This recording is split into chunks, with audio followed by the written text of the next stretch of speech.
Saludos amigos, bienvenidos a nuestro programa Team Deportivo RD. Nos acompañan Daniel Araujo y Jordan Abreu, dos toletes en la crónica deportiva, excelentes analistas, también tienen muchos datos. Señores, son unos gurús en los datos, hay que dársela. También ellos van a presentar sus proyectos deportivos que ellos tienen. Les doy gracias de antemano, sé que las gracias se dan al final, pero se las doy de antemano por el tiempo y la dedicación que le están poniendo a este programa, que es nuestro segundo programa, hay que mencionarlo.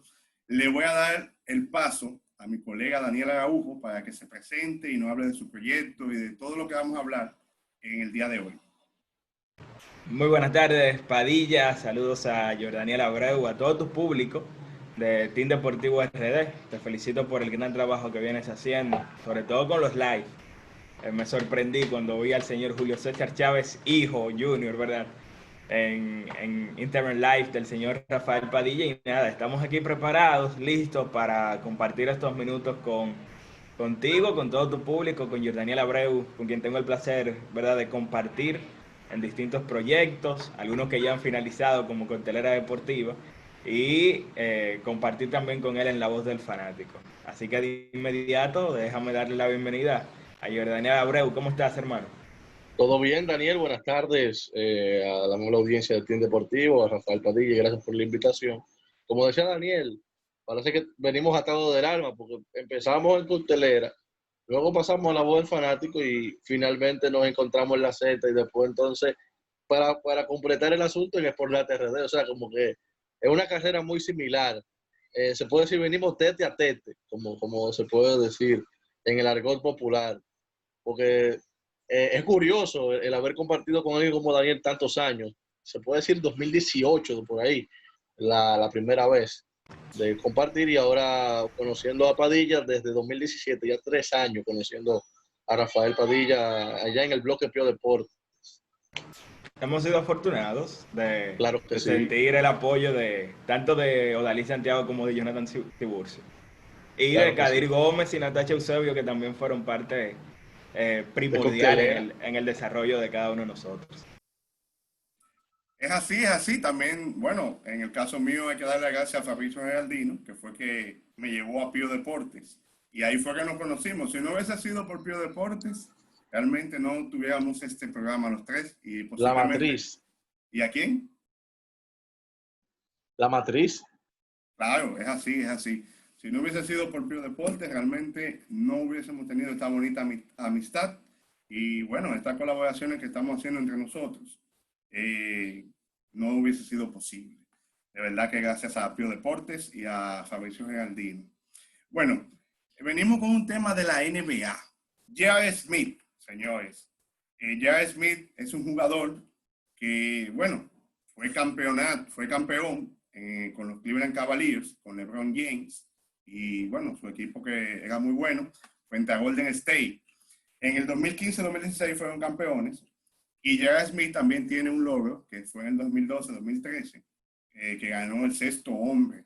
Sucede que J.R. Smith, después de lo que pasó en el último, vamos a decir, partido de las finales de la NBA, Cleveland y Golden State, bueno, se quedó un blooper de un meme, hay millones de memes, y los fanáticos realmente no, o sea, muchos se inclinaban con darle la oportunidad, otros no. Es un tema muy polémico que las personas siempre viven debatiendo en el grupo de baloncesto. Pero yo soy de lo que opino que realmente, como está la situación del coronavirus, hay que tener jugadores de sobra. O sea, no firmar por firmar, pero sí hay que tener jugadores que te puedan ocupar ciertas posiciones. Y ya Smith realmente ha sido un jugador que, bueno, tiene una buena defensa, independientemente de ese blooper. Un jugador, no sabemos si está al mismo nivel, porque en su promedio total de puntos, en todo lo que ha jugado en la NBA, está promediando 12.5. Quizás él no pueda hacer ese trabajo como lo hacía antes, pero por lo menos desde la banca entiendo que puede hacer un buen trabajo, una buena defensa, quizá anotar varios puntos. No sé qué opina mi compañero Daniel y Jordan Abreu, me gustaría saber la opinión de ustedes. Yo entiendo que sí se le debió dar la oportunidad de firmar con los Lakers, que es un posible equipo que puede ganar el campeonato. Fue realmente en el primer partido de la serie final 2018 ese blooper del señor J.R. Smith. Y yo creo que a él lo han castigado, sobre todo por ese blooper. Ha marcado su carrera y de manera injusta. Porque la realidad es que J.R. Smith en los equipos que ha estado, sobre todo en esas 4 conformaciones, con el conjunto de Cleveland nunca le restó a ese equipo. Más bien, siempre fue una pieza importante. Él era incluso el shooting guard titular de esa maquinaria del conjunto de los Cavaliers. Y veía incluso hace unos días un dato que posteaba el colega y compañero Iván Joel Ramos de cómo es J.R. Smith al lado de LeBron James. Sin LeBron James a su lado, él en esos 4 años en Cleveland tuvo un rating ofensivo de 99 puntos por cada 100 posesiones. 113 puntos por cada 100 posesiones cuando tuvo a LeBron a su lado. Es decir, él es alguien que se complementa muy bien con LeBron James, le hace muy bien jugar a LeBron, igual que a muchísimos otros jugadores de la liga. Y yo creo muy diferente a como comentan muchos fanáticos, incluso muchos analistas que dicen que es un invento o es algo que va a perjudicar al conjunto de los Lakers. Yo no pienso así. Y ahora Smith es un jugador que todavía puede aportar. No diría que es un buen defensor, pero es alguien decente defensivamente, no es alguien que te va a restar y todavía puede encestar ese triple. Hay que ver cómo viene, ¿verdad? Porque todavía hace rato que no lo vemos en un equipo en el baloncesto de la NBA, pero yo creo que él puede aportar, sobre todo porque el rol de él es muy diferente al que él tenía en los Cavaliers. Él no va a venir aquí al conjunto de los Lakers a ser titular. Es un conjunto demasiado profundo y entonces, ¿qué te digo? Él pudiera ser el 10º, 9º, 11º hombre en la rotación del conjunto de los Lakers, que es un equipo bastante profundo, que es cierto que no va a tener a Avery Bradley, pero el simple hecho de tener a LeBron James, tener a Anthony Davis, tiene a Jamal McGee, a Dwight Howard, que se han complementado muy bien también, siendo parte de la parte fundamental de este equipo que ha sido la defensa.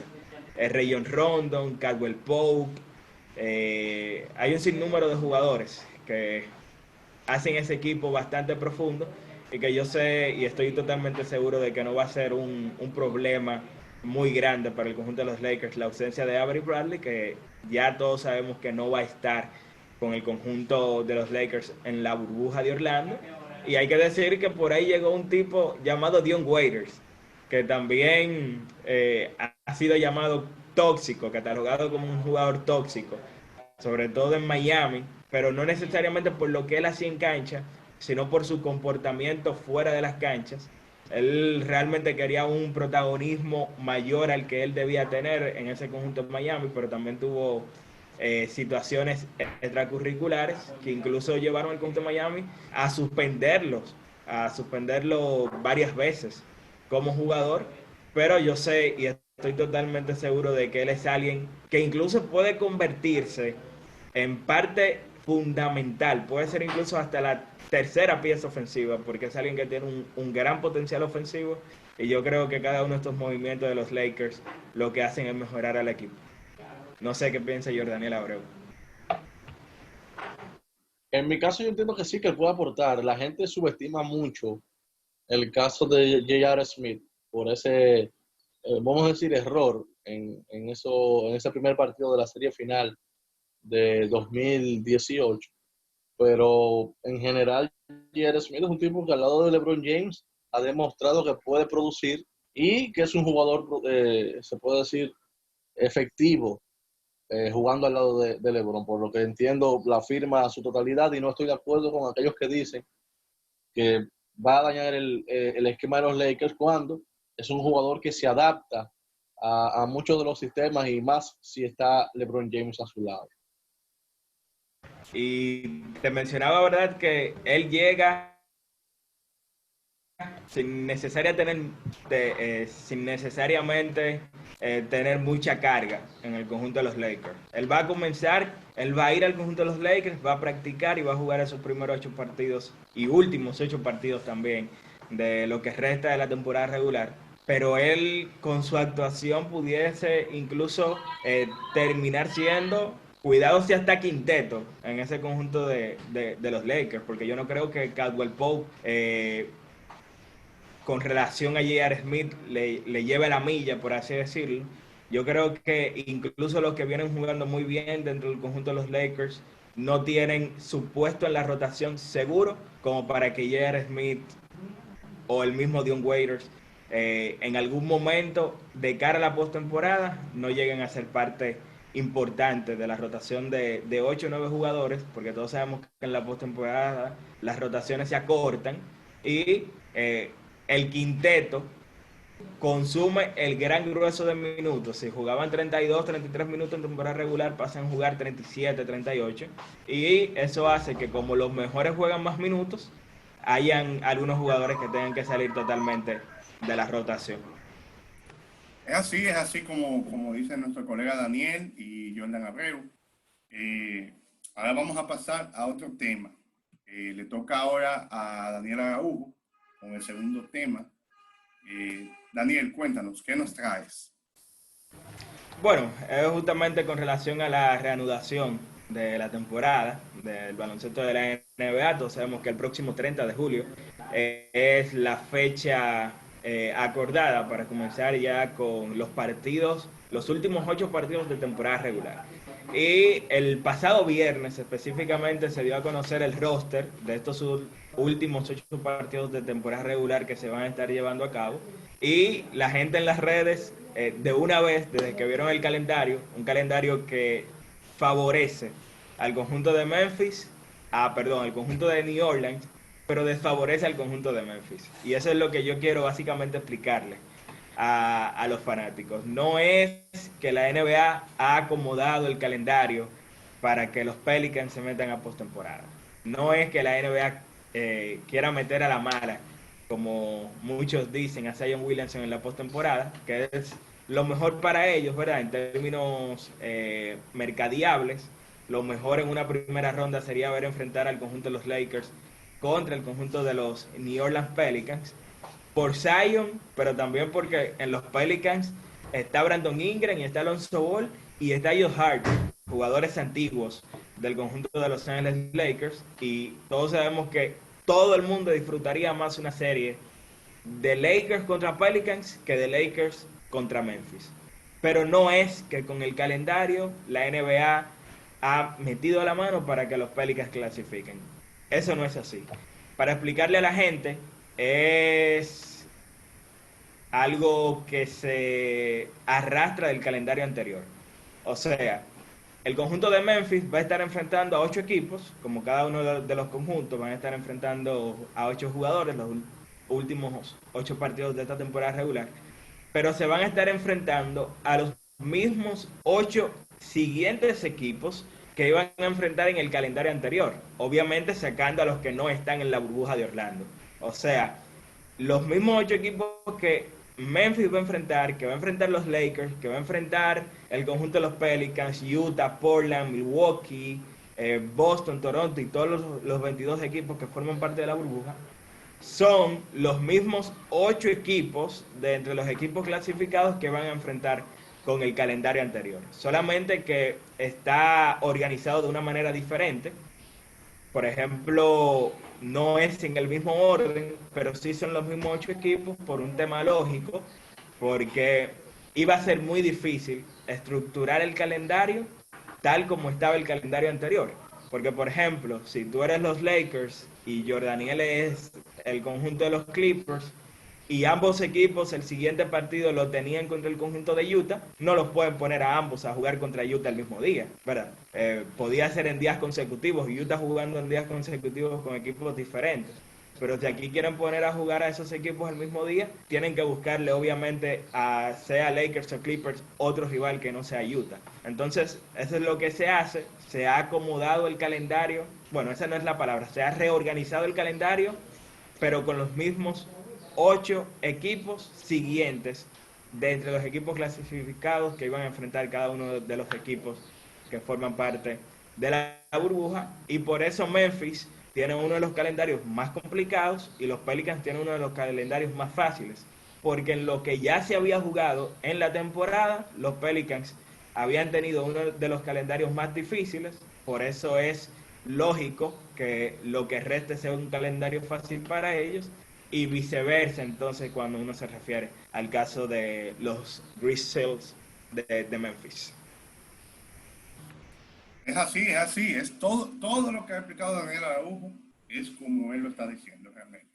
Y bueno, es como voy a recalcar la parte que dice Daniel, todo el mundo le gustaría ver una final, no una final, un playoff, Lakers versus Pelicans. Realmente ahí están los antiguos compañeros de equipo, de LeBron James, Ingram, Ball y Hart, el playmaker. Son jugadores que sería muy interesante que se enfrentaran contra LeBron James, ya que ese fue, vamos a decir, el cambio que se hizo con Anthony Davis. De verdad que sería una rivalidad muy bonita y uno no sabe si es una rivalidad que se empieza a promocionar a partir de este año. Y hablando de este reinicio afectaría la temporada 2020-2021. Se está hablando que se puede reiniciar, iniciar en diciembre. Antes la temporada iniciaba en octubre, pero por el asunto del coronavirus se está diciendo que se puede iniciar en diciembre. De verdad que no sabemos cuántos juegos se va a jugar en la NBA. No sé si ya hay una noticia oficial. Si ustedes saben, la pueden decir.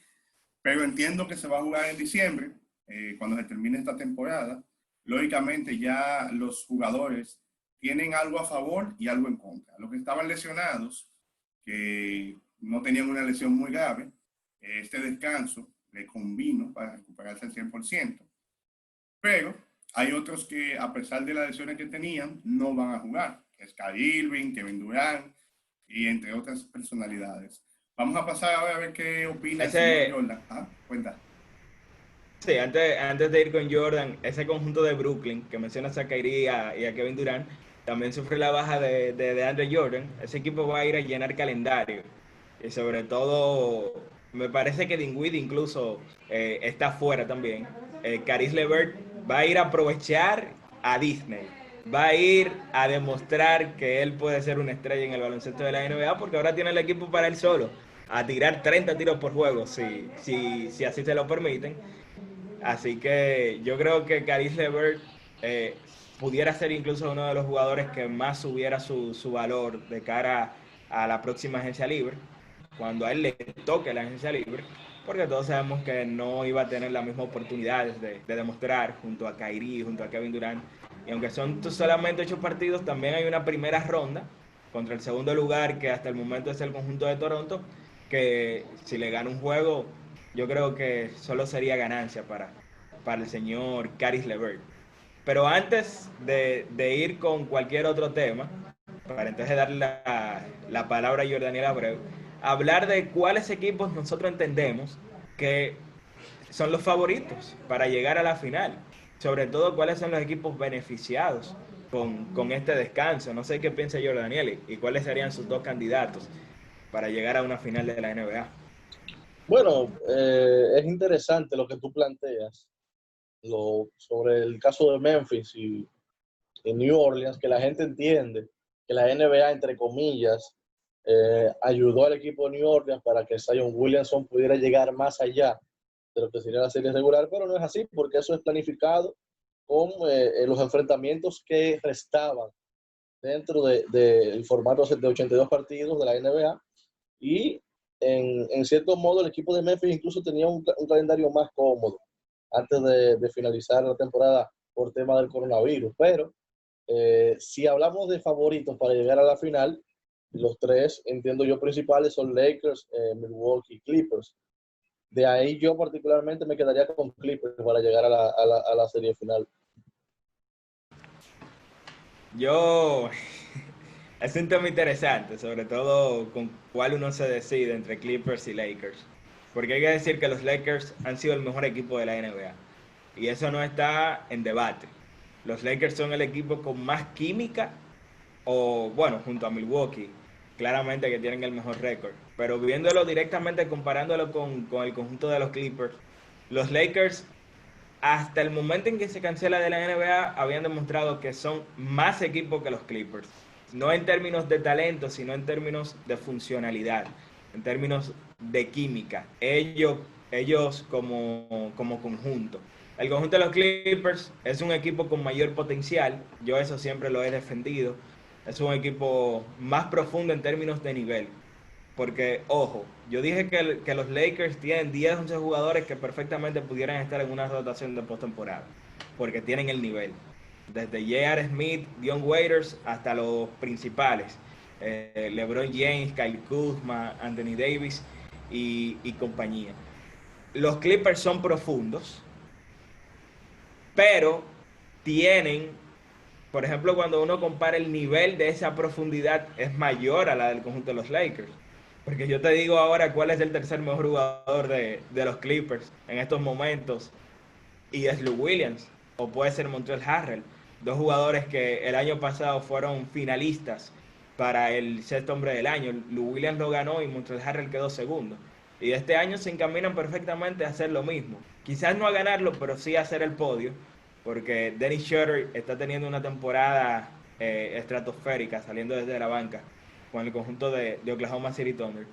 Entonces, cuando uno lo ve de esa manera, el tercer y cuarto jugador de los Clippers es mejor que el tercer y cuarto jugador del conjunto de los Lakers. Hay jugadores como Reggie Jackson, que hay que ver cómo se compaginan en este conjunto, pero son jugadores que tienen un gran potencial todavía para tener preponderancia dentro del baloncesto de la NBA. Y yo creo que los Clippers tienen mayor potencial, pero los Lakers son mejor equipo hasta el momento. Pero lo que me hace quedarme con el conjunto de los Clippers es cuando uno analiza el por qué ellos no han estado a la altura de los Lakers como equipo.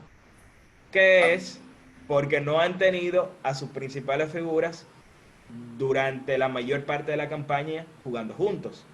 Porque Paul George ha perdido unos tantos, 25 o más partidos, y Kawhi aproximadamente 20 o más partidos se ha perdido durante esta campaña. Entonces, en una temporada de 60, de unos 66 partidos que se habían jugado hasta el momento, tú no tener a tus dos principales figuras en al menos 30 de esos juegos jugando juntos, eso obviamente va a afectar el rendimiento tuyo como equipo, y por eso es que yo creo que los Clippers deben ser los favoritos para llegar a la final, porque no podemos valorarlo solo por lo que ellos han vivido en esta temporada regular, porque no han tenido durante todo el año su núcleo completo.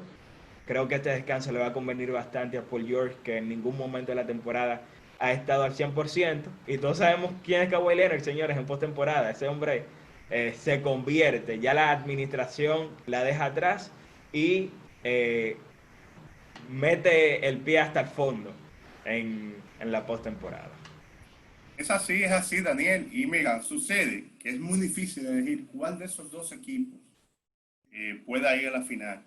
Porque, aparte de que los Clippers tienen esos jugadores que mencionaste, desde el 6 y cuarta posición, que son mejor que los Lakers, también tienen una banca profunda, muy profunda. Ahora, como dices, en equipos combinados, los Lakers han demostrado ser mejor equipo en el sentido de resultado de la temporada. Ahora, en playoff, Kawhi Leonard es distinto, se convierte en una bestia. Entonces, también hay un dato importante. Joaquín Noah le extienden el contrato porque ya él estaba firmado desde marzo.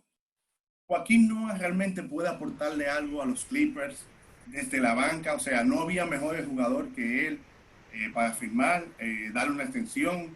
¿Qué opinan ustedes? O sea, Joaquín Noah ya no es el defensivo que era en Chicago. Él había firmado un contrato, era por 10 días, entonces ahora en esta ventana de agentes libres le vuelven a dar un contrato ya por el resto de la temporada. Mira, yo creo que Joaquín Noah es firmado, pero si ve minutos, si es que lo ve, es para jugar 5 o 10 minutos por juego. Él no va a ser parte primordial de la rotación del conjunto de los Clippers. Así Un complemento para minutos de basura.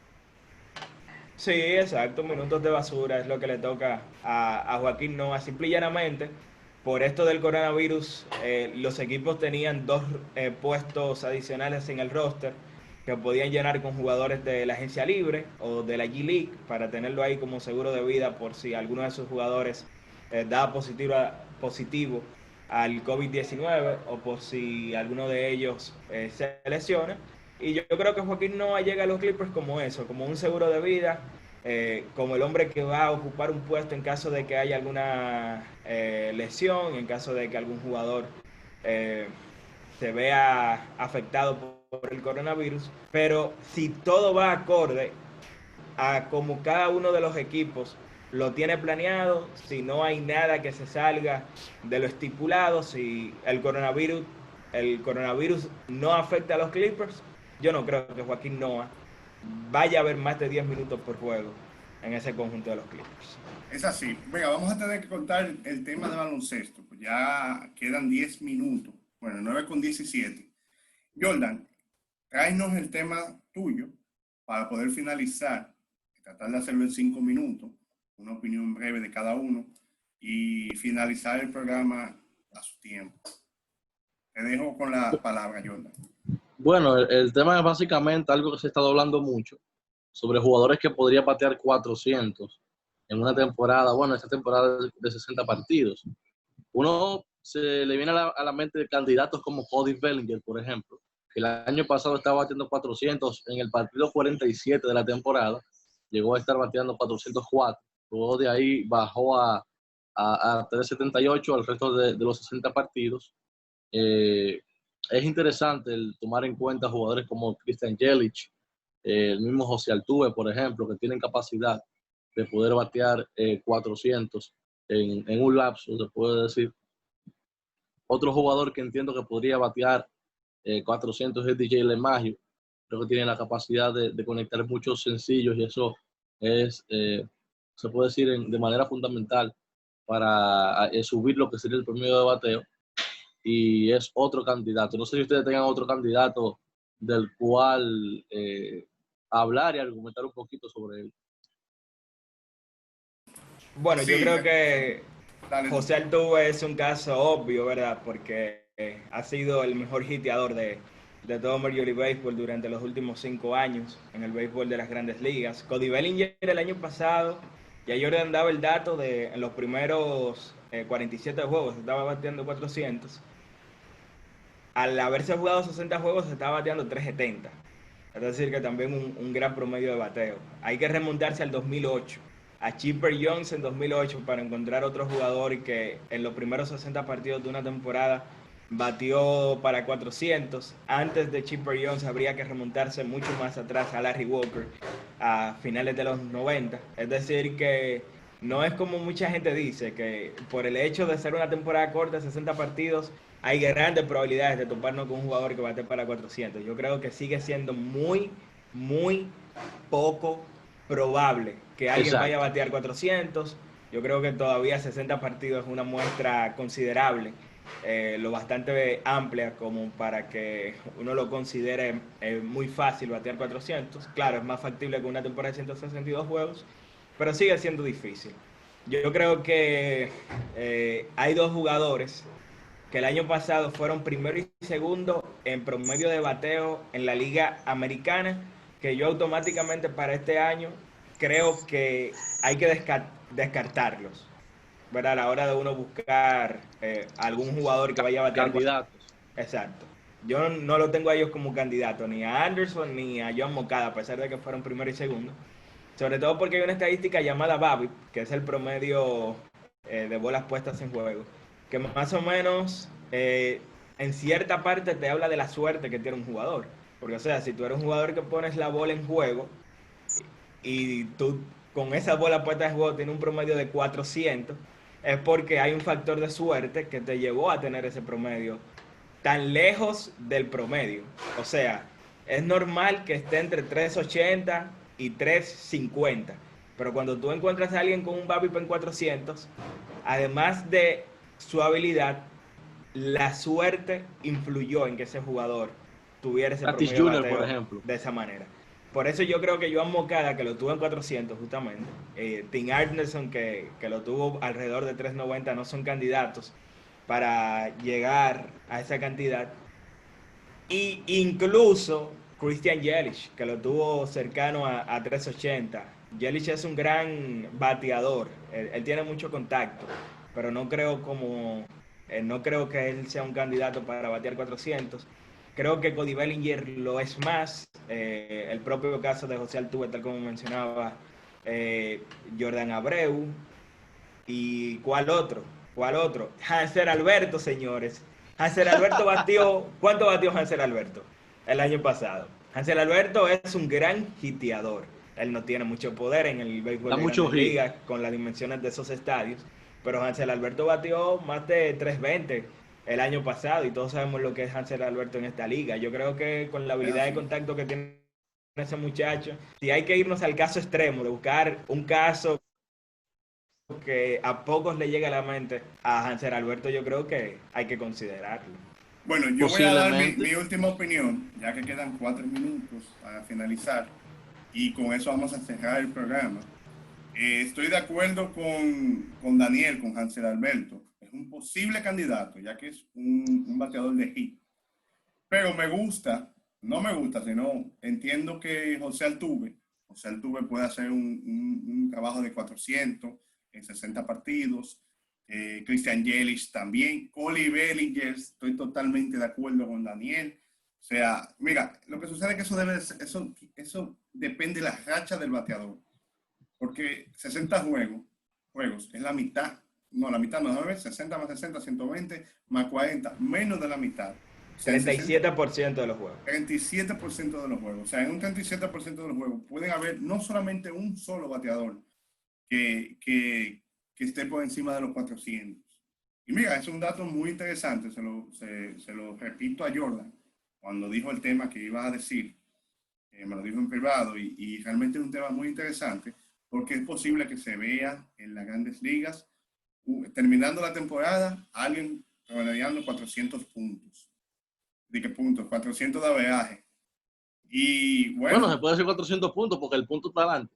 sí, pero realmente estoy de acuerdo con Daniel. Tim Anderson no lo veo como un 400.